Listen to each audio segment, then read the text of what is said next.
Hello friends, my name is Bhumendra Singh and I'll be teaching you the subject science for this class, that is class 7. ठीक है? Now, before I start, let me give you a fair idea about the name of the chapter first. So first chapter's name is the nutrition in plants and the second chapter is about the nutrition in animals. So basically in the first two chapters we have to deal with the term nutrition, and that too in first chapter we have to deal with the nutrition in plants and in second chapter we have to deal with the nutrition in animals. So there are two different chapters, nutrition in plants and nutrition in animals.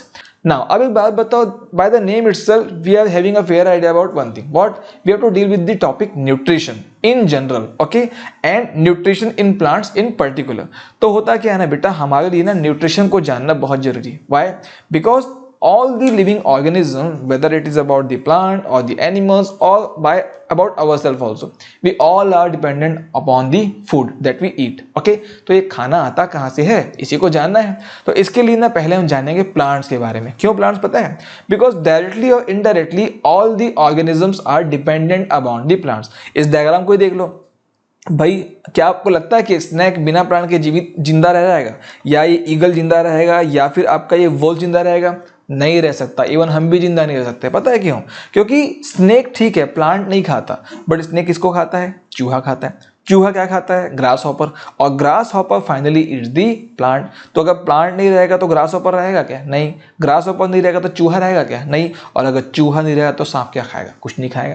तो सांप आपका मर जाएगा. So for the existence of the life what we need is the existence of the plants. So directly और indirectly we are dependent upon the plants. This is the reason why जो हमारा पहला chapter है ना, इसमें रखा है nutrition in plants. तो पहले इसी को समझेंगे भैया. जहां से हमारा खाना है पहले उसको समझेंगे ना, उसके बाद तो कुछ और पढ़ेंगे अपन. तो first we need to learn about the nutrition in plants, okay, and then in the second chapter हम जानेंगे कि कैसे हम खाना खाते हैं, कैसे हम खाने को डाइजेस्ट करते हैं, गाय कैसे खाना खाती है. ठीक है ना? तो ये सब हम नेक्स्ट चैप्टर में देखेंगे. तो अभी शुरू करें प्लांट्स को. तो देखो, the first question that arises in our mind while we have to discuss about the nutrition in plants, that how do the plants eat. भाई ठीक है, प्लांट्स के बारे में पढ़ना न्यूट्रिशन, बट सवाल आता है कि प्लांट्स कैसे खाना खाते हैं. तो देखो, प्लांट्स कैसे खाना खाते हैं कि बढ़िया बर्गर या बढ़िया पिज्जा वीजा या कोक पी रहे हैं, क्या ऐसा होता है क्या? भैया हमने तो आज तक देखा नहीं. अच्छा, प्लांट्स का कोई घर होता है क्या, किचन विचन, जहाँ पे प्लांट्स कभी बोलता है भाई रुको रुको मैं आता हूँ, खाना बना के आता हूँ, मेरे खाना बनाना शाम हो गया? ऐसा होता है? कभी नहीं होता.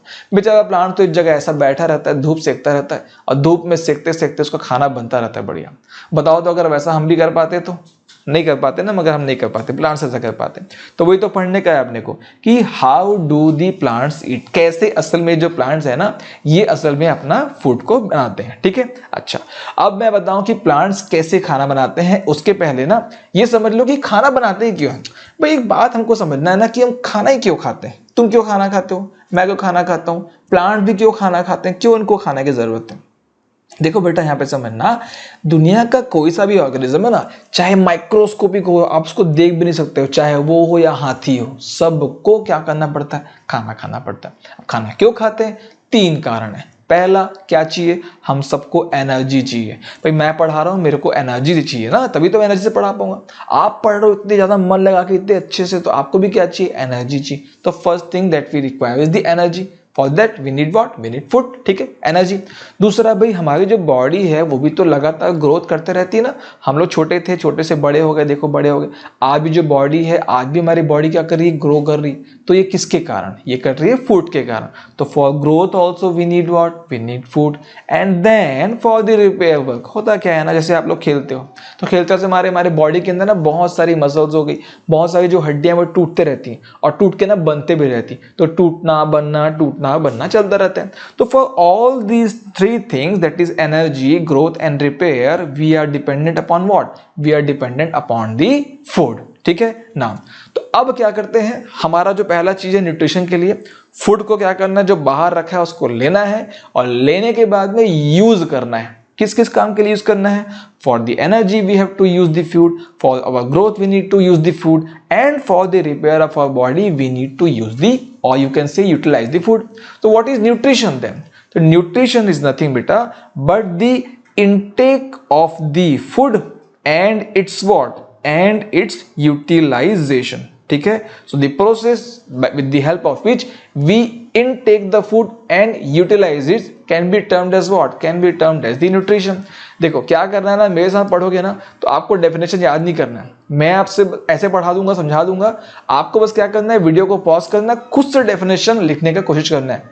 मैं ऐसे बताऊंगा एक फेयर आइडिया आपको, बट आप ना खुद से लिखना, और खुद से लिखना शुरू कर दोगे ना बेटा अभी से क्लास 7 से, तो जाके देखना क्लास 10 तक आपका जो आंसर का क्वालिटी ना बेहतरीन हो जाएगा, एकदम बेस्ट हो जाएगा। ठीक है, तो क्या बताया मैं, जब भी न्यूट्रिशन पूछेगा तो एक ऐसा प्रोसेस है जिसमें हम फूड को इंटेक करते हैं और उसको यूटिलाइज करते हैं, किस किस काम के लिए, एनर्जी के लिए, ग्रोथ के लिए और आपका रिपेयर के लिए। ठीक है, so the process of taking food by an organism as well as the utilization of this food by the organism is what we call as the nutrition.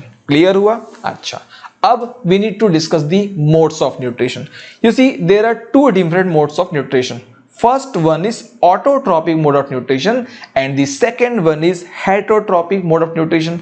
अब देखो क्या होता है भाई, अगर मैं बात करता हूँ खाने की ना, तो खाना या तो मैं खुद बनाऊंगा, ठीक है, या तो मैं क्या बोलूंगा, या मैं खाना किसी और से बनवाऊंगा, होता है ना, या तो मैं खुद डिपेंडेंट रहूंगा, मैं खुद खाना बना लूंगा, मेरे को नीचे किसी का हेल्प, ठीक है, या मैं क्या करूंगा, मैं अपने किसी दोस्त को बोलूंगा भाई तू खाना बना देना, मेरा मन नहीं कर रहा है, ठीक है ना। होता है ना, कई लोग स्कूल में होते हैं फ्रेंड्स जो खुद टिफिन लेके नहीं आते ना, देखते रहते हैं आज कौन टिफिन लाया है, आज कौन अच्छा टिफिन लेके आया, खाएंगे, है ना।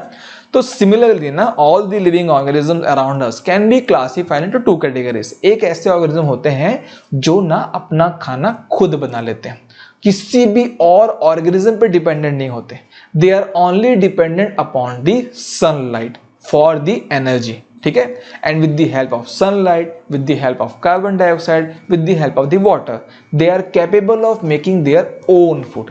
सो those type of organism are termed as what? Those types of organism are termed as the autotrophs and their mode of nutrition is what we call as the autotrophic mode of nutrition. Clear हुआ ना? तो what is autotrophic mode of nutrition? It's a mode of nutrition with the help of which an animal or the organism is capable of making its own food, and those organisms are termed as what? They are termed as the autotrophs. Clear हुआ बेटा? एकदम आसान है ना। Heterotrophs क्या होगा, इसका ठीक उल्टा, all those organisms which are not capable of making their own food either with the help of carbon dioxide or with the help of water or with the help of sunlight and are dependent upon the plants or the other animal for their food can be termed as what? Can be termed as the heterotrophs, ठीक है ना। Those organisms are actually termed as the heterotrophs and their mode of nutrition is termed as what? उनका जो खाने का तरीका है उसको हम बोलते हैं heterotropic mode of nutrition. Clear है? So there are two different mode of nutrition. First one is autotrophic, second one is heterotropic, and the organism that are belonging to these categories are autotrophs and the heterotrophs. ठीक है, तो दोनों को एक एक करके देखें, तो this one is heterotrophs, this one is autotrophs. तो autotrophs का पहले मीनिंग देखो, ऑटो का मतलब होता है सेल्फ और जो ट्रोफोस होता है इसका मतलब होता है नरिशमेंट। तो ऐसे ऑर्गेनिज्म जो अपना जो नरिशमेंट ना खुद जुगाड़ लेते हैं उनको हम बोलते हैं ऑटोट्रॉपिक, ठीक है ना। तो they can make food for themselves by the process of photosynthesis, ठीक है ना, they are called as the autotrophs. और हेटेरोट्रॉफ के केस में they can not make food for themselves and are dependent on green plants और the animals, मैंने बताया था। अच्छा, देयर मोड ऑफ न्यूट्रिशन यानी कि इनका जो मोड ऑफ न्यूट्रिशन क्या होता है, ऑटोट्रॉपिक, जबकि हेटेरोट्रॉपिक के केस में इनका होता है क्या, हेटेरोट्रॉपिक। बड़ा आसान है, रखा ही क्या इसमें याद करने में, एकदम सिंपल है, फर्स्ट चैप्टर है, बहुत आसान है, एकदम आसान आसान चीजें मिलेंगी, ठीक है। अच्छा, सेकंड बात, इसके एग्जाम्पल अगर आपको बोलता हूं तो ऑटोट्रॉप्स के एग्जाम्पल मिलते हैं हमको ग्रीन प्लांट्स के रूप में, ठीक है। जितने भी ग्रीन प्लांट्स है ना सारे क्या है आपका ऑटोट्रॉप्स है, जहां भी हरा दिखा मतलब समझ लेना ये क्या है आपका ऑटोट्रॉप है, ठीक है। अब क्यों ऐसा कर पाते हैं वो, क्योंकि ना उनमें एक पिगमेंट होता है। पता है प्लांट्स ग्रीन क्यों दिखाई देते हैं, क्योंकि ना इन ग्रीन प्लांट्स की जो लीव्स होती है ना वो कैसी होती पता है, वो ग्रीन होती है। और वो ग्रीन क्यों होती पता है, क्योंकि उसमें एक पिगमेंट होता है। तो व्हाट इज क्लोरोफिल बेटा, याद रखिएगा, chlorophyll is nothing but a kind of pigment. Okay, so chlorophyll is a pigment, and just because of the presence of this particular pigment all the green plants are capable of performing the process called as what, called as the photosynthesis. So are you getting my point? ठीक है, तो these are the very good example of the autotroph, ठीक है। अच्छा, क्या human beings autotrophs हैं क्या? नहीं है भैया। अगर होते तो हम लोग सब कुछ हरा हरा दिखते हैं, एकदम ग्रीन ग्रीन कलर के सारे आपका ह्यूमन बींग्स होते। अगर हमारे पास भी क्लोरोफिल होता ना तो हम तो पढ़ते ही नहीं। ना मैं पढ़ाता ना हम लोग पढ़ाई करते, कुछ नहीं करते अपन। बढ़िया धूप आती, धूप बढ़िया सेक लेते, बढ़िया मस्त खाना बनता रहता, आराम करते। बट एक बात बताओ, क्या वो अच्छा रहता है क्या? नहीं रहता। मेरे को तो वैसा लाइफ पसंद नहीं है। क्यों क्यों बताऊं? क्योंकि ना हम लोग ना, पता है हमारे लाइफ में चैलेंजेस हैं। अगर मेरे को फूड नहीं चाहिए होता, अगर मेरे को रिक्वायरमेंट ही नहीं होती, मैं कोई चीज़ सीखता ही नहीं। ना मैं ABCD सीखता, ना मैं क्लास साइंस में वैसे पढ़ाई कर रहा होता, ना आप लोग पढ़ा रहा होता। और पूरा जो जितने भी इंसान है ना, सारे ऐसे रहते हैं। हम लोग भी जंगल में घूमते रहते हैं ऐसे। क्या ऐसा अच्छा लगता है क्या? नहीं। अभी देखो कितनी अच्छी लाइफ जीते हैं। हमारे पास खाना है, हमारे पास रहने के लिए घर है, AC है, कंप्यूटर है, सब कुछ है। हम लोग चांद पे जा रहे हैं, मंगल पे जा रहे हैं, है ना। तो कोई भी सिविलाइजेशन बेटा याद रखना, ग्रो तभी करती है ना जब उसको ग्रो करने की ना आवश्यकता महसूस होती है, जब उसको नीड होती है ग्रो करने की। तो आप भी लाइफ में ना बहुत ग्रो करोगे। बट हाँ, क्यों ग्रो करना है, इस कारण को हमेशा जानना। तो अभी से आपको लाइफ सेट करना है, अभी से ना गोल बनाना है कि नहीं मेरे को डॉक्टर बनना ही है, मेरे को या फिर ये बनना ही है, सिनेमेटोग्राफर बनना है, मेरे को मूवी बनानी है खुद की, कोई भी एक ड्रीम हो, अभी से उसको एकदम सेट कर लेना, ठीक है ना। प्लांट नहीं बनता, अपने को ऑटोट्रॉफ नहीं बनना है, पैसा कमाएंगे वो, ठीक है। तो देखो ह्यूमन बींग्स क्या है, ह्यूमन बींग्स आपका ऑटोट्रॉप्स नहीं है, ठीक है। अच्छा, तो क्या है ह्यूमन बींग्स? ह्यूमन बींग भैया असल में इधर है हेटरोट्रॉप्स है। Actually we are dependent upon the plants and also on the other animals for our food. तो this is the reason why human beings क्या है आपका, हेटरोट्रॉप्स हैं। जितने भी एनिमल्स हैं वो भी क्या है, हेटरोट्रॉप्स है। सर्टेन बैक्टीरिया यहाँ पे लिखा हुआ है। देखो बेटा, आप लोग जब हायर क्लासेस में जाओगे ना तो अपन क्या करेंगे, क्लासिफिकेशन पढ़ेंगे जितने भी ऑर्गेनिजम्स है उसका। तो जो बैक्टीरिया है ना उसको असल में प्लांट्स की कैटेगरी में डाला जाता है, because most of the bacteria are capable of performing the process called as the photosynthesis. इसीलिए ना यहाँ पे यानी कि क्लास 7 में यहीं पे ना लिखा है एक शब्द, क्या, सर्टेन, यानी कि कुछ बैक्टीरिया। सारे बैक्टीरिया नहीं होते हेटरोट्रॉप्स, ठीक है ना। अधिकतर बैक्टीरिया आपका ऑटोट्रॉप्स होते हैं, but there are certain bacteria which are heterotrophs, okay. इसलिए यहां पर ऐसा लिखा हुआ है। अच्छा, नॉन ग्रीन प्लांट्स, भाई कुछ ऐसे प्लांट्स होते हैं नॉन ग्रीन होते हैं, और यहां भी वो सारे नॉन ग्रीन प्लांट्स नहीं, कुछ नॉन ग्रीन प्लांट्स, जैसे कि आपका फंजाई।